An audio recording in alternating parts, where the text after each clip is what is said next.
really admires Jewish people, but doesn't understand why other people always need tacos.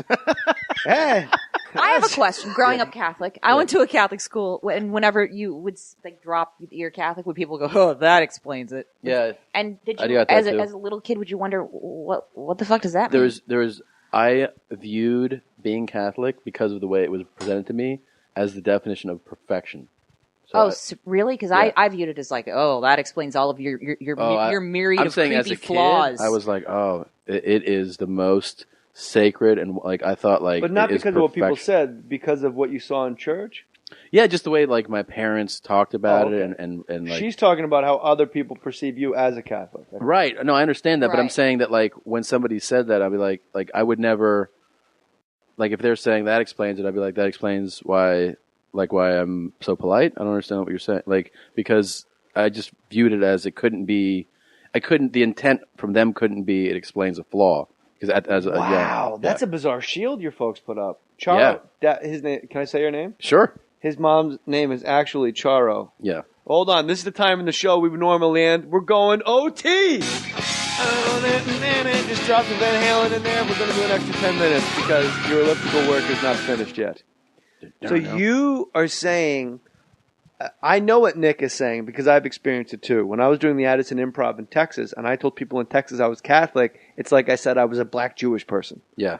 They were like, well, we'll give you a pass anyway. Yeah. And you're like, what? Yeah. Christ is Christ, I thought, right? But not our kind of Christ. Yeah. But you're saying the way you were raised by your folks, that whenever anybody tried to say something negative towards you about being a Catholic, you had this almost bubble around you where you took it as a compliment. Yeah. I'd be like, well, like, I'm on Broadway and you're doing a fucking basement in Queens. Like, you know what I mean? Like, well, I'm at the highest level of everything. I'm closer to awesome. Yeah. Wow. Yeah, that's how I and that you must have had a great church, because we go to St. Monica's, and it is the greatest. Like, Colin, if you went with us to Mass, you'd be like, this place is awesome. It's a party. Singing, music, sign says all are welcome. All are welcome above the door. There's like crazy people. Yeah. Father Tim and me go running in the morning. I broke my leg running with my priest. Stations of the Cross. It's super open and loving. I should say, though, it's really more credit to, it wasn't that I was like this, like, the church is so awesome and fun. It's that my parents presented the religion and God and everything in such an important and kind of perfect way. It was, it's everything. It's the answer. It's, like prayer, like how. So you never viewed it as a dig. You always viewed it as. Yeah, I was like, and like being a good Catholic, like, it could be, I'm telling you as a kid, like, not as like a teenager. So if somebody said to you, like, no, he doesn't know he's Catholic. You took that as like, don't even ask him.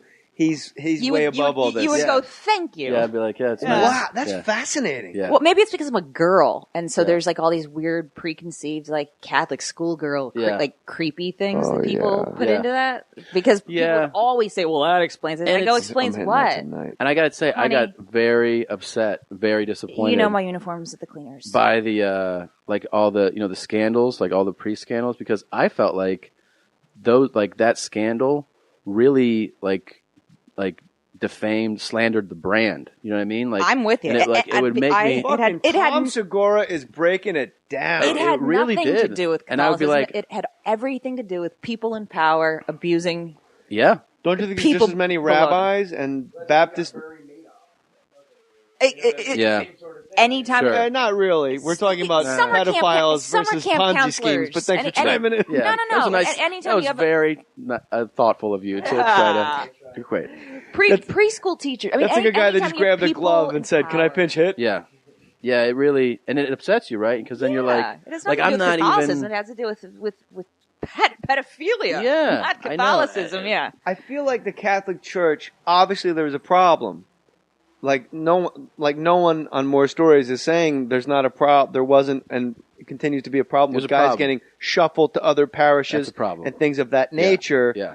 But what I say is, I think that happens exactly the same amount in other religions. It's just that because Catholicism is the most prominent of those. It's prominent, but it's also I don't even know if you know this.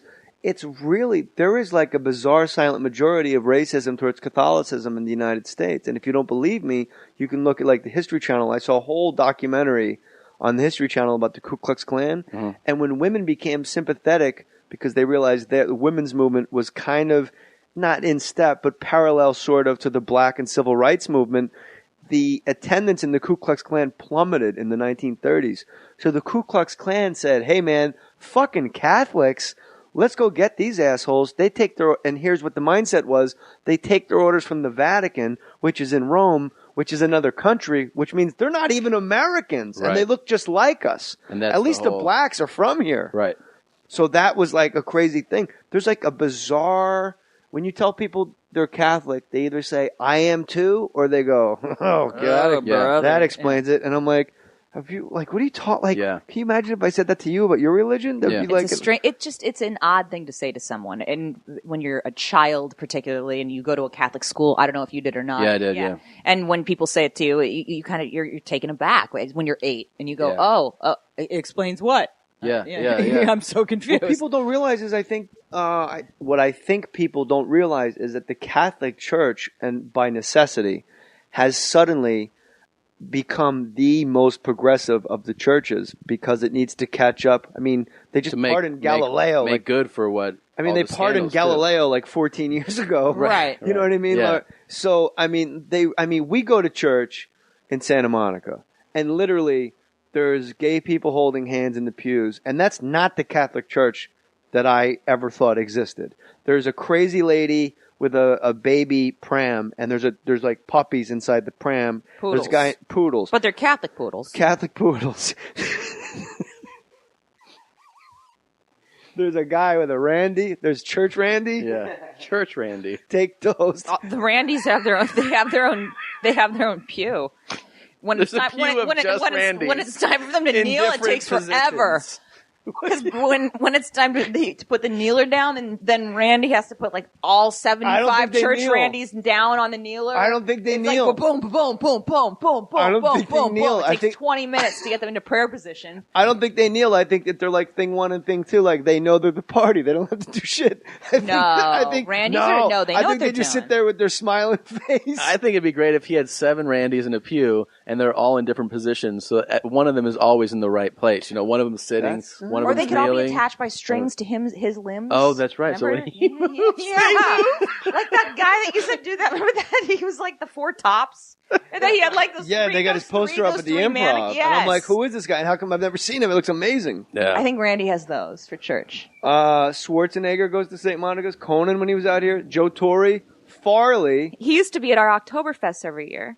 Farley did Oktoberfest every at St. Monica's? Yeah. He was wonderful. He would there was all sorts of groups and whatnot, and he would quietly and never make a thing of it, and no one really even knew until after he passed that he would, go and visit the elderly, and he was very involved in the parish, but he was very involved and dear and precious, and he'd be at our Oktoberfest every year at our little nerdy school, doing the pie eating contest, and it was just it's not a glamorous place at all. But it was just it's guys just. There. I'm surprised. Good Catholic. I had to get over the fact that how many people are wearing flip flops in church at St. Monica's. Oh, mostly flip flops. There's also a lot of homeless folks. I mean, there's folks without flip flops. There's folks with no flip or flop. They're both flopless and flipless. Yes. What about homeless Randy? Homeless Randy would be. Nick told me that terrible. Monsignor Duval was the Monsignor before Monsignor Torgerson.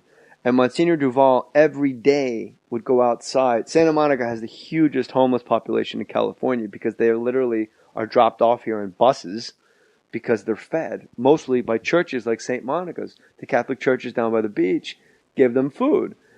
And Monsignor Duval used to go out every day and feed them and talk to them, not like patronizing at all, but like, just Matt, how are you? How's your mom? How's your brother? Did they enjoy the thing? Like he would just... all the time.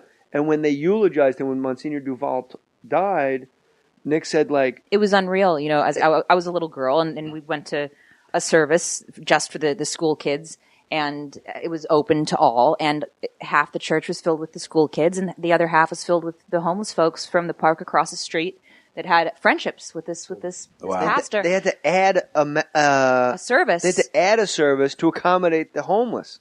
And they were all crying because they'd lost their pal, Yeah. So I had a much it's a great different place, man. I stand by. I put my name on that right there. I love St. Monica's. Yeah. Just real quick, I know because we have to wrap up. I think in keeping in terms with.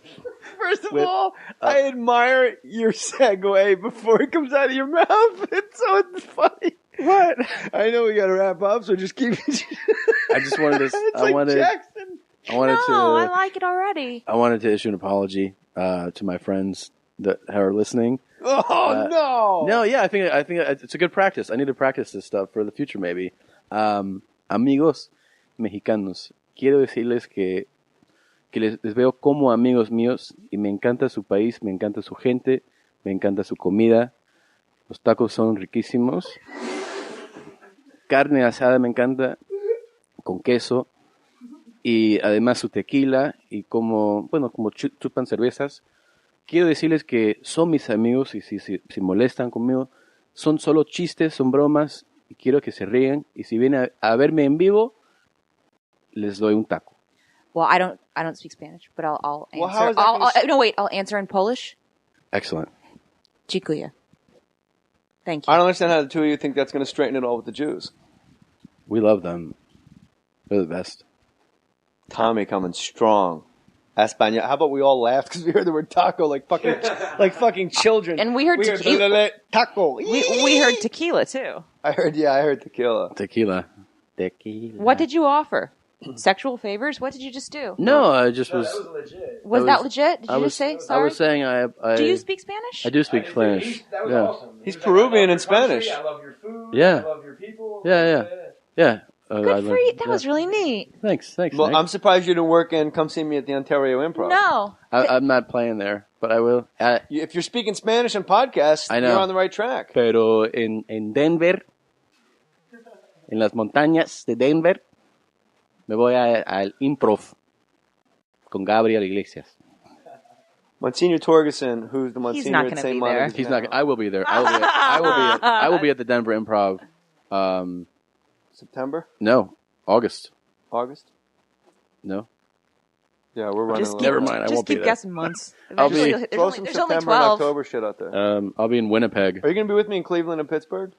You motherfucker. No, I can go to In Phoenix. spirit. I can go to You Phoenix. motherfucker. Phoenix, I can go to with you. Where do you get off headlining on your own without me? You motherfucker. You fucking tell me. You fucking stuttering prick. You. Can I do Phoenix? You could do all of them. Hey guys, I'll be in Phoenix with Jay Moores. And in September, October, I'm going to be in Cleveland and Pittsburgh. Put your name on it. I'll be in Winnipeg. I will be in Madison, Wisconsin. Yes, you're playing Rumors. I am. Have you done it? Yeah, they made me like a crazy. But are great you offer. really? Look at all these rumors. When are you doing it? The offer was for January, and I went, I'm not going to Winnipeg in fucking January. I said, so probably in spring, I'm going to do a whole Canadian tour. Nice. I'm doing Calgary, Vancouver, and Winnipeg. That's my spot. And dude. Montreal. Those are my people. #1 podcast in Canada. Really? Yeah. Holy Winnipeg? moly. You didn't Really? know that? No. Yeah, by far. Like, not even close. Winnipeg, I am coming to see Gracious, you. are you kidding me? Come see me at Rumors. Hell yeah. I'm going to wrap this all up with a Farley thing. And it goes into Monsignor Torgerson, who I believe did Chris Farley's service at St. Monica's. Is that correct? Yes, I believe so. So Chris Farley was always at St. Monica's, and he would have enjoyed the hubbub prior to the eulogy starting, because like I said earlier, in every sketch, whenever a judge had to bang a gavel, like before, or like when you're milling about on a subway platform before an announcement, people sit around. And extras, we were talking about earlier, what did you hear extras say on the set of Las Vegas? Like, they say crazy shit to, like, prepare them for fucking extra stuff, right, hon? Really? What do you mean? Like, what are they told to say? No, or like, what did they say in their minds? Like, do they fire themselves prepare? up? Oh, they definitely fired themselves up. And in fact, there were crew members who would, issue Academy Awards for, like, background actors. Academy Awards, like best off-screen wave, best fake cell phone call and things like that. And there were some background actors who would get very into it, like, really? Yeah, like, they'd be talking to themselves and like my character just won. Okay, my character, you know what? My character loves craps. Like, it's an odd breed of You folk. could see on like Law and Order, guys in the background, like cell phone talking their balls just off. Academy Award winning left and right. It's a good game. We should bring this up. It's a really good game for More Stories listeners to play. And you just look over and go, "There's a Academy Award nominee for best cell phone conversation." You just see a guy like in the background just hamming it up, like having a furious silent phone call.